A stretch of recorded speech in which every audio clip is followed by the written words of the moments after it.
వీడి గురించి ఎక్కువ మాట్లాడు కూడా వేస్ట్. వీడి ఏం దేశానికి ఏం ఉపయోగలేని చెత్తని తీసి పాడేయాలి.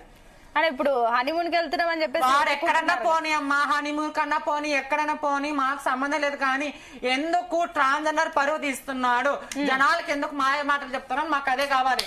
మాకు ఇలా ముందర కూర్చొని ముందర వాని పేరు మాకు ఇష్టం ఉండదు. యాక్చువల్లీ ఇప్పుడు అమ్మాయిలు బాగా చదువుకొని ఉంటారు కదా, ఏంది ఎట్లా అది వాళ్ళకి అనిపించాలి. మళ్ళీ ఫస్ట్ బుద్ధి లేదు.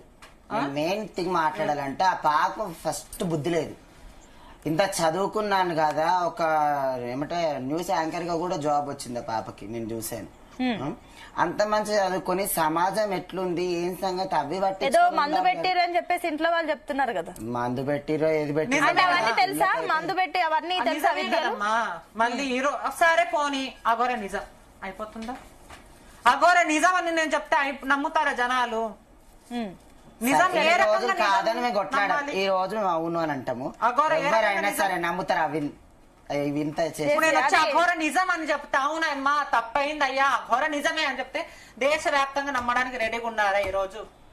ఎందుకు దేని గురించి పోరాడాడు వీడు? దేని గురించి? చెప్పే మాటలన్నీ ఫ్రాడ్ మాటలు. నువ్వు ఒక అఘోరగా ఉన్నప్పుడు మళ్ళీ డబ్బులు 10 లక్షలు ఇవన్నీ రాజకీయాలు కాక మళ్ళీ ఏంటి? మాకు డబ్బు ఇష్టం ఉండదు, మాకు ఏముండదు అన్నోడివి ఈ రోజు ఏంది ఇదంతా? సమాజ సేవ చేస్తానికి లోక కళ్యాణం గురించి వచ్చిన అన్న వ్యక్తివి నీకు ఈ ఆడపిల్లతో కళ్యాణం ఎందుకురా అఘోరా? నీకు ఆడపిల్లతో కళ్యాణం ఎందుకు? ఇంకోటి ఏంటంటే మాత్రం అఘోర బతుకు అనేది ఒక సన్యాసి బతుకులాగా, ఒక పెళ్ళం గాని పిల్లలు గాని ఎవరు ఉండరు. నువ్వు ఎట్లా ఘోరవైతావురా? విష్ణు మీద పడి ఆ వీడియో చూస్తే ఒక కామంతో పోర్రన్నట్టు మళ్ళీ పిల్లగాడి మీద. ఇప్పుడు వర్షిని విషయంలో అఘోరిని పోలీసులు అరెస్ట్ చేసే ఛాన్స్ ఉందా? మీరు హెల్ప్ గా ఉన్నారా? మేము దానికోసమే పోరాడుతున్నాము. ఇట్లా ప్రతి ఒక్క కమ్యూనిటీ పరువు తీస్తున్నాడు. మళ్ళీ మహిళా సంఘాలు ఎక్కడ పోయినాయమ్మా? ఏదో ఒక తప్పు ట్రాన్స్జెండర్ తప్పు చేస్తే ప్రతి ఒక్క మహిళా సంఘాలు వచ్చి మాట్లాడుతున్నారే. ప్రియా చౌదరి మేడం గాని కమ్యూనిటీ గాని చాలా మంది వచ్చి మాట్లాడుతున్నారే. ఈ రోజు ఈ అఘోరగా ఈ శ్రీనివాస్ గారు అమ్మాయిని తీసుకుపోతుంటే ఈ రోజు మీకు గుండె కదలట్లేదా? మీడియా ముందు కూర్చొని చూడండి మేము ఈ పని.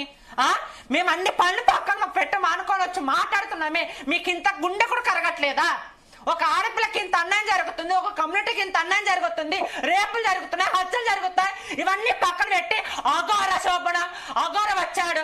ఈ వర్షినికి సిగ్గు శరం లేదు. నా భర్త నా మొగుడు ఏంది? నువ్వు ఆడపిల్లలకి ఏ సమాజం ఏం మెసేజ్ ఇద్దాం అనుకుంటున్నావు అమ్మా వర్షిని? చిన్నపిల్లలు ఏంటి అనుకుంటే మిమ్మల్ని చూపించి సనాతన ధర్మం ఇలానే ఉంటుందని నేర్పించాలా? మహిళా సంఘాలు ఎక్కడ వెళ్ళాయి? మహిళా సంఘాలు రావాలి, కదిలి రావాలి, దీని గురించి పోరాడాలి. ఇదే మా పోరాటం. ఒక ట్రాన్స్జెండర్ తప్పు చేసినందుకు ఇన్ని మాటలు అంటున్నారు. మళ్ళీ ఇప్పుడు ఒక ఆడపిల్ల జీవితం నాశనం చేసుకుంటారు మాట్లాడుతున్నారు. ఈ రోజు ట్రాన్స్జెండర్ షాపుల దగ్గర డబ్బులు దౌర్జన్యం లాగుతున్నారని ప్రతి ఒక్కరు వచ్చి మీడియా మీద మాట్లాడతారు నీతి సూత్ర మాటలు. మళ్ళీ ఈ రోజు ఇంత జరుగుతుంటే ఒక ట్రాన్స్జెండర్ కమ్యూనిటీ పరుగు వస్తుంటే ఎక్కడ పోయినారు? ఏమో నోట్లో బెల్లం పెట్టుకొని చూస్తున్నారా? లేకపోతే ఏంటి అసలుకి? మా కడుపులో బాధ. మేము ఒక్కరికి అన్యాయం చేసి బతకాలం కాదు, మా బతుకులే మేము బతుకుతున్నాము. మా జోలికి రాకండి. మా పేరు కించపరిచినట్లు చేస్తే మేము ఎవరైనా కానీ ఊరుకున్న ప్రసక్తే అఘోరాన్ని ఫస్ట్ కొట్టడం ఒక ఆడపిల్ల జీవితం. మాధురి గారు, సంధ్య గారు ఒక్క నిమిషం అండి.